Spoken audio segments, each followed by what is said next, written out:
Black Beauty, Chapter 35. Jerry Barker.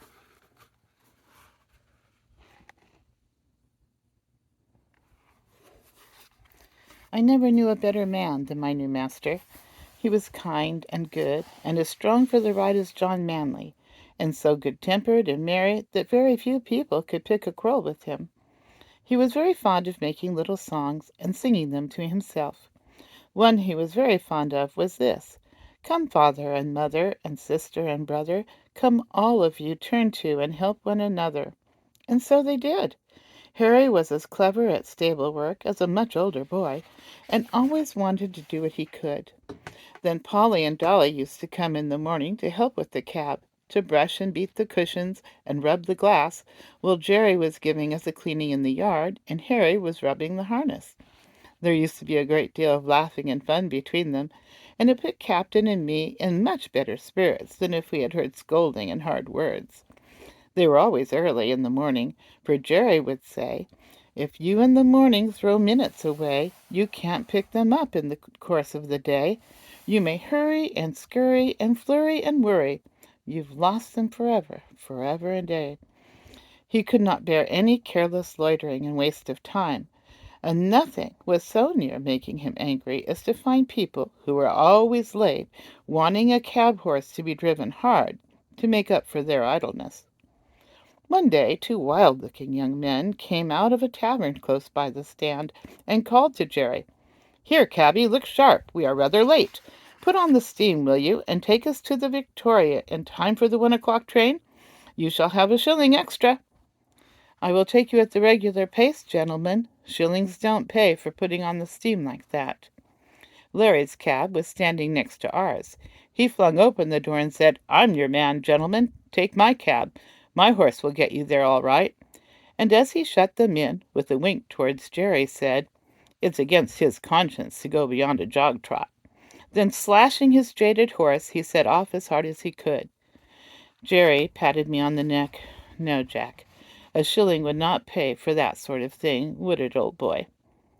Although Jerry was determinedly set against hard driving to please careless people, he always went a good fair pace, and was not against putting on the steam, as he said, if only he knew why. I well remember one morning, as we were on the stand waiting for a fare, that a young man, carrying a heavy portmanteau, trod on a piece of orange peel which lay on the pavement, and fell down with great force. Jerry was the first to run and lift him up. He seemed much stunned, and as they led him into a shop, he walked as if he were in great pain. Jerry, of course, came back to the stand. But in about 10 minutes one of the shopmen called him, so we drew up to the pavement. "Can you take me to the South-Eastern Railway?" said the young man. "This unlucky fall has made me late, I fear, but it is of great importance that I should not lose the 12 o'clock train. I should be most thankful if you could get me there in time, and will gladly pay you an extra fare." "I'll do my best," said Jerry heartily, "if you think you are well enough, sir," for he looked dreadfully white and ill. "I must go," he said earnestly. "Please to open the door, and let us lose no time." The next minute Jerry was on the box, with a cheery chirrup to me, and a twitch of the rein that I well understood. "Now then, Jack, my boy," said he, "spin along. We'll show them how we can get over the ground, if only we know why." It is always difficult to drive fast in the city in the middle of the day, when the streets are full of traffic.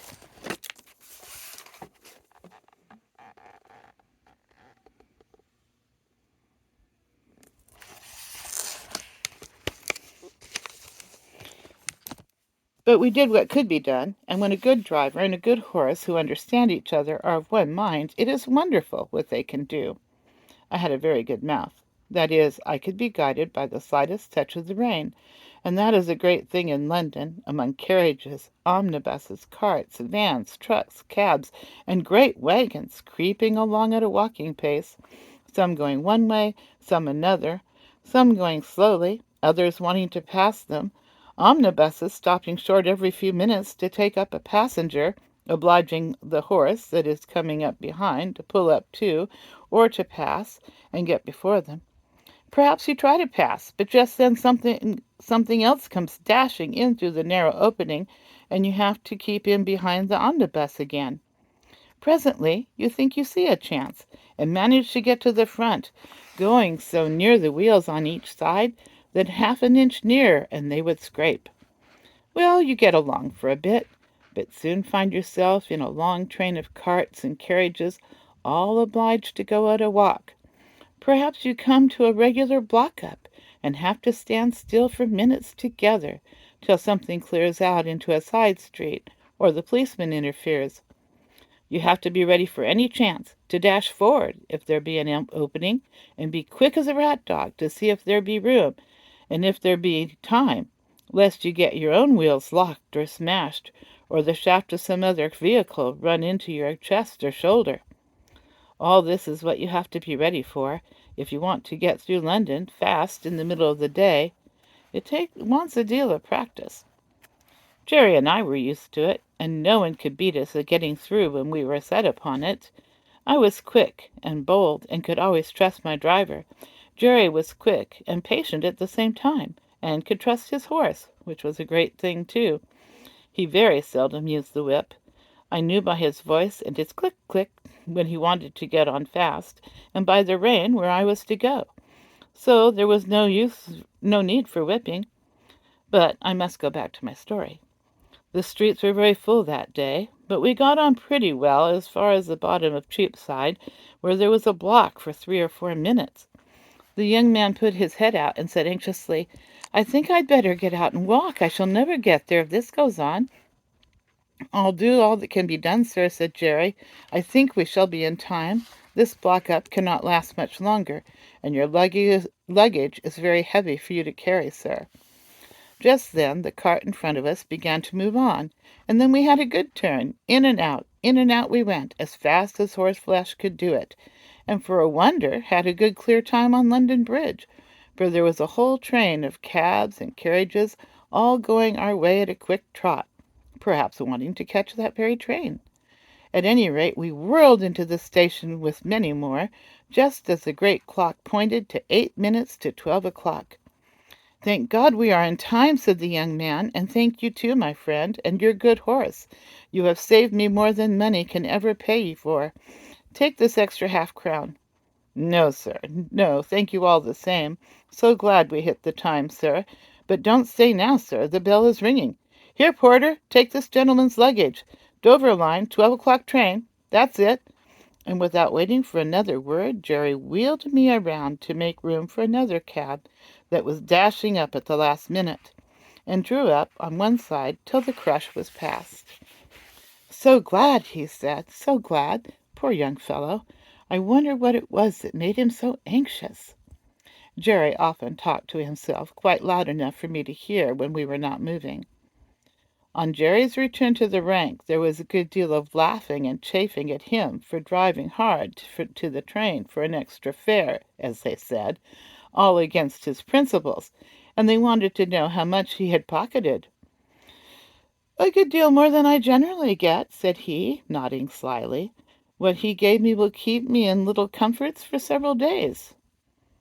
"Gammon!" said one. "He's a humbug," said another, preaching to us and then doing the same himself. "Look here, mate," said Jerry, "the gentleman offered me half-a-crown extra, but I didn't take it. 'Twas quite pay enough for me to see how glad he was to catch that train. And if Jack and I choose to have a quick run now and then to please ourselves, that's our business and not yours." "Well," said Larry, "you'll never be a rich man." "Most likely not," said Jerry, "but I don't know that I shall be the less happy for that. I have heard the commandments read a great many times, and I never noticed that any of them said, 'Thou shalt be rich,' and there are a good many curious things said in the New Testament about rich men that I think would make me feel rather queer if I was one of them." "If you ever do get rich," said Governor Grant, looking over his shoulder across the top of his cab, "you'll deserve it, Jerry, and you won't find a curse come with your wealth. As for you, Larry, you'll die poor. You spend too much money in whipcord." "Well," said Larry, "what is a fellow to do if his horse won't go without it?" You never take the trouble to see if he will go without it. Your whip is always going as if you had the St. Vitus dance in your arms. And if it does not wear you out, it wears your horse out. You know you are always changing your horses. And why? Because you never give them any peace or encouragement. Well, I have not had good luck, said Larry. That's where it is. And you never will, said the governor. Good luck is rather particular who she drives with, and mostly prefers those who have got common sense and a good heart. At least that is my experience. Governor Grant turned round again to his newspaper, and the other men went to their cabs.